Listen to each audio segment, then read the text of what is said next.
అందరికీ నమస్కారం. ఇవాళ మనతో పాటు ప్రముఖ ఆధ్యాత్మికవేత్త, ఆస్ట్రాలజర్, బ్రహ్మశ్రీ శ్రీ సుభాష్ శర్మ గారు ఉన్నారు. గురుగారితో మాట్లాడదాం.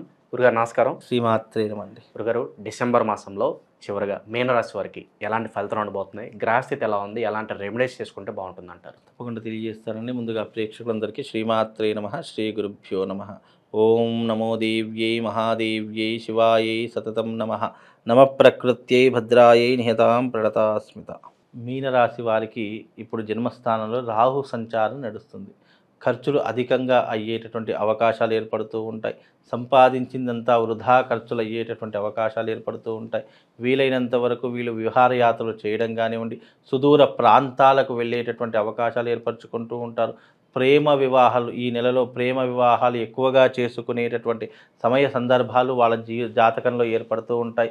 అలాగే పెద్దవాళ్ళను గౌరవించకపోవడము, పెద్దవాళ్ళ యొక్క మాటలను పెడచెవిన పెట్టడము, ఇలాంటివి ఎక్కువగా చేసేటటువంటి అవకాశం మీనరాశి వారి యొక్క జాతకంలో కనిపిస్తూ ఉంటుంది. అలాగే మీనరాశి వారికి తృతీయ స్థానంలో గురు సంచారం చేయడం ద్వారా ఖర్చులు అధికంగా పెట్టే అవకాశం ఉంటూ ఉంటుంది. సంపాదించిన డబ్బులన్నీ వ్యర్థానికి, లేదా జూదానికి, లేదంటే మద్యానికి, లేదంటే వృధా ఖర్చులు ఎక్కువగా చేసుకునేటటువంటి ప్రయత్నాలు ఏర్పడుతూ ఉంటాయి. బెట్టింగ్స్కి దూరంగా ఉండటం బెటర్ అంటారు. బెట్టింగ్స్ జీవితంలో దూరం ఉండాలి. అంత మీనరాశి వారికి అందరూ దూరం ఉండాలి. బెట్టింగ్ అంటేనే అది అసలు నిజానికి బెట్టింగ్ అనేటటువంటిది ఏదైతే ఉంటుందో అది ఈజీ మనీకి అలవాటు పడిపోయినటువంటి సిచ్యువేషన్స్ ఉంటూ ఉంటాయి. కాబట్టి ఈజీ మనీ అనేటటువంటిది ఎంత ఈజీగా వస్తుందో అంతే ఈజీగా వెళ్ళిపోతూ కొందరు గురువులు సజెస్ట్ చేస్తున్నారు, ఈ మాసంలో మీరు ఏదన్నా బెట్టింగ్ లాంటివి పెడితే మీకు లాటరీ తెలిగే అవకాశం ఉంటుంది. అలా నిజానికి శాస్త్రంలో అలా చెప్పాలని ఎప్పటికీ లేదు. ఎందుకంటే ధర్మరాజంతటి వాడే జూదమాడి మొత్తం రాజ్యాన్ని కోల్పోయినట్టు సందర్భం. ఇవన్నీ కూడా ఎగ్జాంపుల్గా తీసుకోవాలంటే ధర్మరాజు అది జూదం అనేటటువంటిది మంచిదా చెడ్డదా అని ఆలోచిస్తే అది చెడ్డదే. ఎందుకంటే దాంట్లో గ్యాంబ్లింగ్ చేసే వాళ్ళు ఉంటారు, దోచుకోవాలని ఆలోచన చేసేటటువంటి వాళ్ళు ఎంతోమంది ఎన్నో రకాలుగా దోచుకోవాలి అనేటటువంటి ఒక ఆలోచన నుంచి పుట్టినటువంటిది జూదం. కనుక జూదానికి దూరంగా ఉంటే చాలా మట్టుకు చాలా మంచిది అని చెప్పుకోవచ్చు. అలాగే మీనరాశి వారికి ఖర్చులు అధికంగా ఉంటాయి కాబట్టి వీలైనంత డబ్బుని దాచుకునే ప్రయత్నం చేసుకుంటే బాగుంటుందండి.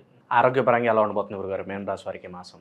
మీనరాశి వారికి ఆరోగ్యపరంగా చూసుకుంటే గనక కొంతవరకు మెరుగైనటువంటి పరిస్థితులు ఏర్పడతాయి తప్ప ఆరోగ్య విషయంలో ఎంత పెద్ద నష్టం ఏమైతే లేదండి. కాకపోతే జన్మస్థానం మీనరాశిలో రాహు ఉన్నాడు కాబట్టి ఆలోచనలు పెద్దవిగా ఆలోచిస్తూ ఉంటారు. చేసేటటువంటి ఆచరణ మాత్రం సింపుల్గా చేస్తూ ఉంటారు. అలాగే కళలు మాత్రం కోటాను కోట్ల కళలు కంటూ ఉంటారు. కానీ ఆ కళలు సహకారం చేసుకోవడానికి ఎలాంటి ప్రయత్నం కూడా చేయరు. కాబట్టి వీలైనంత వరకు వీళ్ళకి ఏంటంటే ఊహా ప్రపంచంలో ఒక హెలిజినెస్లో బ్రతుకుతారు తప్ప అంత చెప్పుకోదగ్గటువంటి అంశాలు అయితే ఈ యొక్క జాతకంలో ఏమీ లేవండి. విద్యార్థులకు, ఉద్యోగస్తులకు ఎలా ఉండబోతుంది గురుగారు ఈ మాసం? విద్యార్థులకు, ఉద్యోగస్తులకు అని అంటే గనక విద్యార్థులకు పర్వాలేదండి. కాస్త చదువుకునేటువంటి ప్రయత్నం చేస్తూ ఉంటారు. అలాగే వీళ్ళకు జాబ్స్ వచ్చేటటువంటి అవకాశాలు కూడా ఏర్పడుతూ ఉంటాయి. ఏదో ఒక రంగంలోనైతే స్థిరపడేటటువంటి అవకాశాలు విద్యార్థులకు ఉంటాయండి. భూమి సమస్యలు కావచ్చు, కోర్టు సమస్యలు కావచ్చు, మరి వీటి నుంచి బయటపడడానికి ఏదన్నా ఆస్కారం కనిపిస్తున్నాయి? కోర్టు సమస్యలు, భూ వివాదాలు ఏవైతే ఉన్నాయో ఇంకా ప్రొలాంగ్ అయ్యే అవకాశాలు ఉంటాయి తప్ప దాని నుంచి బయటపడాలి అనేటటువంటి ఆలోచనలు అయితే వాళ్ళకు ఉండవు. ఎందుకంటే వీళ్ళకు ఉన్నటువంటి అనాలోచిత పనుల ద్వారా కావచ్చు, తీసుకునేటటువంటి నిర్ణయాల ద్వారా కావచ్చు, వీళ్ళు కొన్ని రకాలుగా నష్టపోయేటటువంటి అవకాశం, ఇంకా కానీలే పోనీలే చూద్దాములే అనేటటువంటి ఆలోచనతోటే ఉంటారు. కనుక వీటన్నిటిని కూడా మానుకునే ప్రయత్నం చేసి కార్యసాధన వైపు దీక్ష వహిస్తే కనుక చాలా బాగుంటుంది. ఇంకోటి మీనరాశి వారికి ఏంటంటే నీటిలో చేపవలే ఉంటూ ఉంటారు. ఎప్పుడూ కూడా వీళ్ళు బయటకు రావాలి, బయట ప్రపంచాన్ని వీక్షించాలి, అసలు ఈ యొక్క లొకాలిటీలో ఏం జరుగుతుంది, అసలు నిజంగా నిజమేంటి అబద్ధం ఏంటి అని తెలుసుకోలేనటువంటి ప్రయత్నంలో ఉంటారు. అంటే సందిగ్ధంలో ఉంటారు. అటు రెండు పడవల మీద కాలు పెట్టి వెళ్ళేటటువంటి మార్గంలో ఎక్కువగా ఉంటూ ఉంటారు. కనుక వీళ్ళు రియాలిటీలోకి వస్తే అన్ని రకాలుగా బాగుంటుందండి. వీళ్ళు ఏదన్నా ఇన్వెస్ట్మెంట్స్ పరంగా పెట్టాలనుకుంటే ఏ రంగాలు సూచిస్తారు గురుగారు ఈ మాసం? ఇన్వెస్ట్మెంట్స్ ఏమైనా పెట్టాలి అనుకుంటే కనుక ఇప్పుడున్నటువంటి మీనరాశి వారికి పెద్ద ఇన్వెస్ట్మెంట్ పెట్టాల్సినటువంటి అవకాశం ఉండదు. ఒకవేళ వచ్చినా కూడా అవి తిరిగి మళ్ళీ చేతికి వస్తాయనేటటువంటి గ్యారెంటీ లేదు.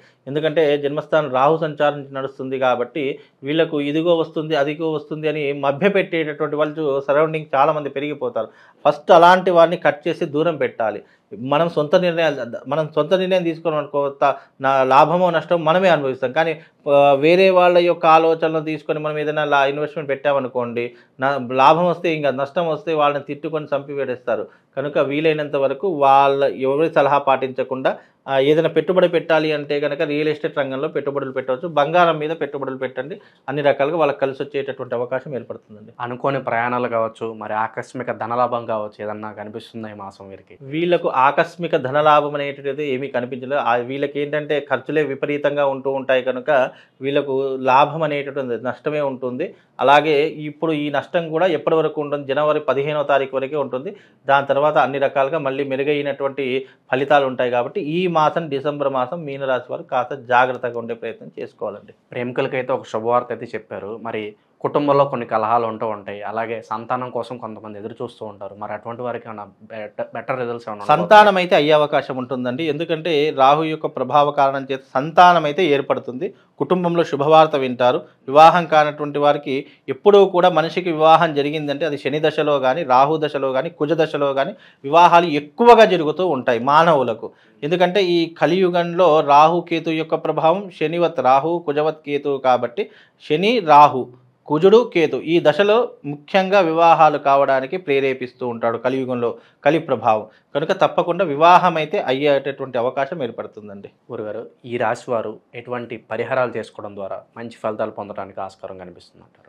పరిహారం చేసుకోవాలి మీనరాశి వారు అని అంటే గనక వీళ్ళకు ఒకటి ఈ పాశుపతం చెప్తాను. కుబేర పాశుపతం కానివ్వండి, లేదు అని అంటే కనుక వివాహం కోసం అయితే కన్యా పాశుపతం కానీ, అంటే మగవాళ్ళైతే కన్యా పాశుపతం, పురుషుడైతే కన్యా పాశుపతము, స్త్రీ అయితే కనుక వర పాశుపతం అని చెప్పేసి ఉంటుంది. ఇవి చేసుకుంటే వాళ్ళకు వివాహ విషయంలో కానివ్వండి, ఆర్థిక విషయంలో కానీ అద్భుతంగా ఉంటుందండి. ఏదన్నా మంత్రం చెప్తారు గురుగారు మీనరాశి వారి కోసం? మీనరాశి వారికి ఏదైనా మంత్రం కావాలి అని అనుకుంటే కనుక మీనరాశి వారు రాహువుకి సంబంధించినటువంటి మంత్రం అర్థకాయం మహావీరం చంద్రాదిత్య విమర్తనం సింహికా గర్భ సంభూతం తం రాహుం ప్రణమామ్యహం అనేటటువంటి మంత్రం చదువుకుని దాని ద్వారా శుభం లాభం కలుగుతాయండి. చివరగా ఒక హెచ్చరికగా చెప్పాలనుకుంటే మీన రాశి వారికి ఏం చెప్తారు గురుగారు? జాగ్రత్త పడాల్సిన హెచ్చరిక అనే పెద్ద పెద్ద మాటలు లేదు కానివ్వండి, ఏం లేదు. జీవితంలో మీనరాశి వారు అయినంతలో కాలు చాపుకొని వాళ్ళ జీవన ప్రయాణాన్ని కొనసాగించాలి తప్ప మితిమీరినటువంటి ఆశ జోలికి వెళ్ళకూడదు. అదిగో వస్తుంది ఇదిగో వస్తుంది అని ఏదో ఇస్తారు అని చెప్పేసి అస్సలు ప్రలోభపడకూడదు. మనకున్న దాంట్లో జీవితాన్ని సరిదిద్దుకునే ప్రయత్నం చేయాలి. ఎవరో ఏదో ఇస్తారని చెప్పేసి జీవితంలో ఎప్పుడూ కూడా నువ్వు ఎక్స్పెక్టేషన్స్ అనేటువంటి పెట్టుకోవద్దు. మీనరాశి వారికి డిసడ్వాంటేజ్ ఏంటంటే ఎక్స్పెక్టేషన్స్ పెట్టుకుంటారు. ఆ ఎక్స్పెక్టేషన్స్ రాకపోవడంతో నిరాశ నిస్పృహలు అవుతుంది. ఎప్పుడైనా సరే జీవితంలో ఎవరి మీద ఎక్స్పెక్టేషన్స్ పెట్టుకోకండి.